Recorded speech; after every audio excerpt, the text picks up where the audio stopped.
그때에 여호와께서 발람의 눈을 밝히시매 여호와의 사자가 손에 칼을 빼들고 길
그대가 어찌 내게 오지 아니하였느냐? 내가 어찌 그대를 높여 존귀하게 하지 못하겠느냐? 발람이 발락에게 이르되 내가 오기는 하였으나 무엇을 말할 능력이 있으리까? 하나님이 내 입에 주시는 말씀 그것을 말할 뿐이니이다. 발람이 발락과 동행하여 기럇후솥에 이르러서는 발락이 소와 양을 잡아 발람과 그와 함께한 고관들을 대접하였더라. 오늘 말씀은 사악한 길에 경고하시는 말씀이라는 제목으로 말씀을 전하겠습니다. 오늘 말씀에는 이제 어제에 이어서 발람이 발락의 사조를 받아서 이제 이스라엘 백성들을 저주하도록 그 부름에 응답하고 가는 길입니다. 어제의 말씀에는 이제 그가 비록 하나님께서 분명히 하지 말라 그 말은 들었어요. 그런데 몸은 그렇게 행하고 있었던 그런 모습입니다. 그러다가 나귀가 가기를 싫어하고 그리고 그의 다리를 벽에다 부딪히게 하는, 나무에 부딪히게 하는 그런 일까지 벌어졌습니다. 그때 나귀를 3번이나 때렸는데 마침 오늘 본문에 이제 여호와의 사자가 그의 눈에 보였습니다. 그러면서 하는 이야기가 나귀는 나를 보고서 피하고 있는데 너는 그러지 아니하였다. 너는 사악하다라는 것을 경고하고 있는 말씀입니다. 그래서 오늘 본문을 통해서 우리에게 이야기하시는 것은 영적인 안목이 어두워졌을 때 하나님의 경고를 듣지 못하는, 또 깨닫지 못하는 그런 사람의 모습인 것을 우리에게 이야기를 하고 있습니다. 결국 믿음의 사람들도 마찬가지입니다. 물론 예를 들면 내게 이렇게 뭐 어떤 일이 생겼다, 예를 들면 교통사고 날 일이 생겼다, 그러면 그 자체가 뭐 하나님 나를 심판하거나 뭐하거나 이렇게 볼 수는 없습니다. 왜 그러냐면 그냥 나와 상관없이 사고가 나는 경우도 있거든요.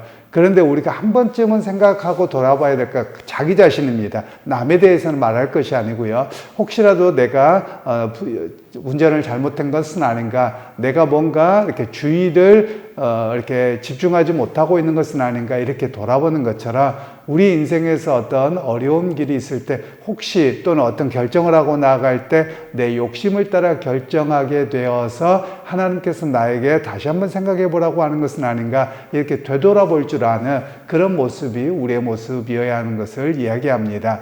그래서 오늘 영적인 안목이 어두워지면 결정도 잘못하게 되고요, 걸어가는 발걸음도 잘못하게 되어집니다. 그러기에 우리에게 영적인 안목이 깨어 있어야 된다, 이런 이야기를 말씀하고 있습니다. 그러면 우리가 영적인 안목이라고 하는 게 무엇이냐, 조금 너무나 글쎄요, 한국 교회가 영적인 안목이라고 하면 그 무속적인 영향이 강해서 어떤 걸 뭐 이렇게 길흉을 점치는 그런 개념으로 너무 많이 이해하는데 그런 것은 좀 바르지 않는 것 같고요. 오히려 영적이라고 할 때는 구약 성경에서나 신약 성경에서나 이야기할 때는 하나님의 거룩한 복음의 역사와 그의 일을 감당하는 일에 올바르게 서 있으면 바른 영적인 역사하고, 그리고 하나님의 앞에 복음의 역사에 저항하거나 반대되는 길에 서는 것이 영적인 역사에 합당하지 않는 일입니다. 그러니까 오늘 우리 각자에게서도 어떤 하나님의 복음의 역사를 위해서, 즉 예를 들면 뭐 선교하는 일이 될 수도 있고 전도하는 일이 될 수도 있고 또 개인적으로 하나님 앞에 거룩함으로 살아냄의 역사, 그 모든 것을 다 영적인 일이라고 할 수 있습니다. 그런데 그것에서 내가 바르게 깨어있지 못하고 내 욕심을 따라 구하고 또 세상의 질서와 세상의 물질과 이런 것들에서 마음이 빼앗겨서 결정되어진다면 그것은 영적으로 바르게 분별되는 것이 아니지요. 바로 그런 것은 아닌가를 되돌아보아야만 합니다. 뭐 우리에게 구체적으로 이야기하자면 이렇습니다. 부자가 되는 건 좋은 일입니다. 그런데 우리가 하나님 앞에 구할 때 내가 잘 먹고 잘 사는 것이 목표가 되어서 부자를 구한다. 그것은 바른 영적인 일이 아닙니다. 오히려 하나님께서 구약 성경에서 보면 부자로 만들어 놓으셨습니다. 그럼 부자를 왜 만들어 놓으셨느냐? 사회적인 역할을 감당하라고 부자를 만들어 놓으신 겁니다. 사회적인 약자들 돌보고 그리고 하나님의 복음의 역사를 위해서 헌신하도록 그를 부자를 만들어 놓으셨다. 이게 구약적인 바른 이해입니다. 그러면 오늘 우리에게도 부자가 되고 싶어요 라고 이야기를 하는데 사실은 내가 잘 먹고 잘 살기 위해서만이라고 하면 비영적인 것이고요. 그러나 하나님 내게 큰 부자를 주셔서 내가 교회와 또 세상의 사명을 감당하는 역사가 되기 원합니다. 이런 바른 방향이 되었다면 영적으로 바르게 구하는 일이라고 말할 수 있을 것입니다.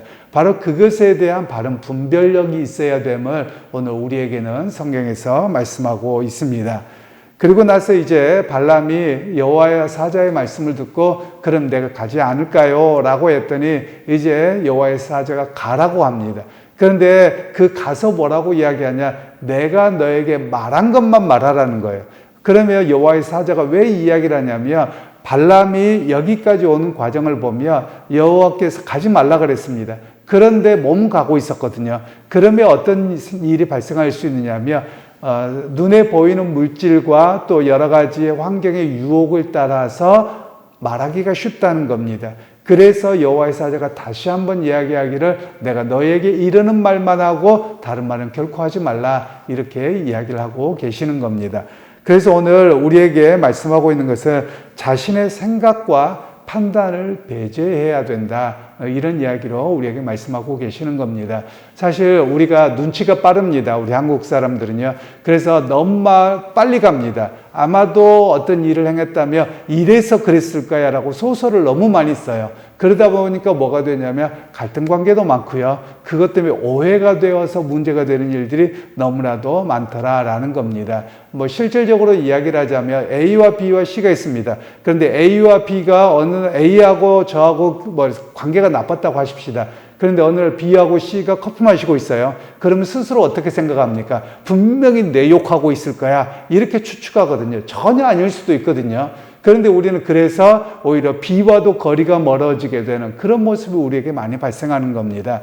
그래서 오늘 우리가 사람의 관계 속에서 너무 추측하고 판단하고 너무 빨리 가지 않아야 되는 그런 모습이 우리의 모습이어야만 하는 것입니다. 제가 또 언젠가 말씀을 드렸는데 우리가 좀 노력해야 될 일들이 있습니다. 그것은 판단을 조금 뒤있게 하고 예를 들면 무조건 A와 B가 내 편을 들어야 되는 건 아닙니다. 누군가가 그리고 예를 들면 A와 B가 갈등을 맺었다고 하십시다. 그러면 그 사람이 두 사람의 문제인데 우리는 자꾸만 나에게 가지고 와서 저 사람도 싫어해라 이렇게 이야기를 하거든요. 이건 바른 모습이 아닙니다. 오히려 두 사람만의 갈등의 문제라면 A와 나 그리고 B와 나는 관계가 문제가 없어요. 자기들만의 문제거든요. 그러면 이것을 좀 관계를 끊을 필요가 있습니다. 그 두 사람의 문제의 이야기이고 나에게까지 가지고 오지 마십시오. 나는 둘 다와 관계가 괜찮습니다. 이렇게 생활하잖아요. 그럼 A와 B도 나중에는 회복되어집니다. 그러기에 오늘 우리 믿음의 사람들이 해야 될 일들은 사람의 관계 속에서도 쉽게 판단하고 쉽게 미리 어떤 결정을 해서 갈등과 또 멀리함과 상처받음과 이런 일들이 없어야 된다라는 겁니다. 실제로 많은 경우에 교회 안에서나 밖에서나 그렇습니다. 뭐 우리 한국 사회에서도 그렇고요. 요즘에 한국 사회가 조금 우려스러운 일들이 가끔 일어나는 거가 이렇게 정신적으로 좀 문제가 있어서 사람들이 나를 이렇게 해코지할 거야, 나를 싫어할 거야 라고 해서 자꾸 문제가 생깁니다. 그래서 인터넷에 깊이 빠져 있기도 하고 잘못된 판단을 해서 그렇거든요. 그처럼 우리 사회에서도 보면 누군가가 또는 교회 안에서도 그렇고 실제로 상처를 주려고 했던 사람도 있을 수도 있습니다. 그런데 대체적으로 보면 그 사람이 살아왔던 말투가 다르고요. 또 이 사람이 다른 겁니다. 예를 들면 저도 지금도 잘 이해가 안 되는 것이 있는데요. 어떤 분은 이런 표현을 잘 씁니다. 어떤 사람 자꾸만 뭐라고 한다라고 하는 걸 지랄했다. 사실 이게 표준어입니다. 지랄하다. 전혀 문제가 안 됩니다. 그리고 예를 들면 어떤 것을 조졌다. 욕이 아닙니다. 순 한국말의 표준어입니다. 그런데 이런 말을 평소에 쓰지 않습니다. 그러면 어떤 사람이 그런 말을 쓰잖아요. 그럼 굉장히 불쾌하게 느끼는 겁니다. 그게 우리의 모습이더라는 거죠. 저의 모습이기도 하다는 겁니다. 예를 들면 저 신목사가 자꾸만 지랄거려 그래요. 그럼 저는 욕한다고 들리거든요. 그런데 그 사람이 말이 많았다. 예를 들면 이북이나 어떤 분들은 그런 표현들을 자주 쓰는 분들이 있습니다. 그러면 그 사람이 쓰는 표현으로 이해를 해야 되는데 잘 그렇지 않아서 저도 불편할 때가 많이 있더라라는 겁니다. 그래서 스스로 오해하고 저 사람이 나에게 욕했다. 이렇게 판단해서 갈등이 더 커지는 경우도 제가 있더라라는 겁니다. 그러게 여러분 오늘 우리가 조금은 생각이나 판단을 유보할 필요가 있고요. 또 우리가 말할 때 스스로 조심해야 됩니다. 왜냐하면 내가 원래 이런 표현을 자주 쓰는 사람이더라도 내 말이 혹시라도 누군가에게 상처가 되지 않을까 항상 말을 좀 조심해야 될 필요성도 우리에게 있다라는 것을 우리가 기억할 필요가 있습니다. 그러게 오늘 본문에서는 실제로 이 발람이 가는 걸음은 그가 여호와를 안다고 하지만 그는 점쟁이였음에 불구하고요. 그가 가는 길은 하나님의 거룩한 백성을 심판하고 저주하기 위한 길입니다. 사악한 길입니다. 그런데 하나님께서는 그를 막으셨거든요. 그러면서 판단하고 어떤 일들을 행하지 아니하도록 그렇게 이야기하셨던 내용입니다. 그러기 여러분 오늘 우리도 마찬가지입니다. 믿음 생활하면서 서로에 대한 판단보다도 조금은 더 유보함을 통해서 나중에 보면 이렇습니다. 여러분 한번 생각해 보시면 저와 이 사람이 불편할 수도 있습니다. 뭐 목사인 저라고 안 불편하겠습니까? 뭐 이렇게 목회자들끼리도 불편할 수도 있고 여러 요소가 있거든요. 그런데 한 번쯤 생각해 보면 하나님의 관점에서 한번 생각해 볼 필요가 있습니다.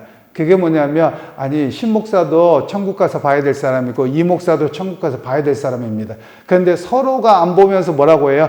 네가 믿는 하나님 다르다고 막 이렇게 하면 어떻게 했습니까? 사실 그래서는 아니 되는 것이죠. 그러기에 우리가 누군가를 판단하고 정죄하기보다도 조금은 판단을 유보할 때 우리가 사악한 길에 서지 않을 수 있습니다. 여러분 실제로 사악한 길은 어떻게 발생하냐면 하나의 죄를 행합니다. 그러면 그때는 정말 두렵습니다. 두 번째는요, 무뎌집니다. 세 번째는요, 아무렇지도 않습니다. 네 번째, 다섯 번째는 모두가 다 그러는데 뭐가 문제냐? 이렇게 가버리게 되거든요. 그래서 하나님께서는 첫 번째 사악한 길을 막으시고 있었던 그런 모습이라고 볼 수 있는 것이지요. 그러게 여러분 오늘 또 믿음 생활하면서 우리 각자를 되돌아보시면서 또 누군가에 대해서 쉽게 판단하기보다도 하나님께서 행하시는 일이라면 조금은 판단을 유보하고 그 일을 바라보게 되는 그런 역사가 있기를 소원하고 또 사람들과의 관계 속에서도 조금 더 부드러운 말을 통해서 갈등을 미연에 방지하게 되는 그런 자리에서는 우리 모두가 되시기를 주님의 이름으로 축원합니다. 하나님 오늘 또 우리에게 은혜 베푸셔서 발람이 걸어가는 발걸음이 오히려 하나님 보시기에 사악한 길이기에 또 그가 영적으로 얼마나 어두워져 있었는지에 대한 이야기를 듣기도 했습니다. 하나님 오늘 우리도 바른 판단과 또 바른 영적으로 깨어있음을 통해서 사람의 관계 속에서 또 하나님의 교회의 사역 속에서도 우리가 바른 자리에 서게 되고 또 서로가 서로를 이해하는 자리에 서게 되는 우리 모두가 되게 하옵소서. 예수님의 이름으로 기도하옵나이다. 아멘.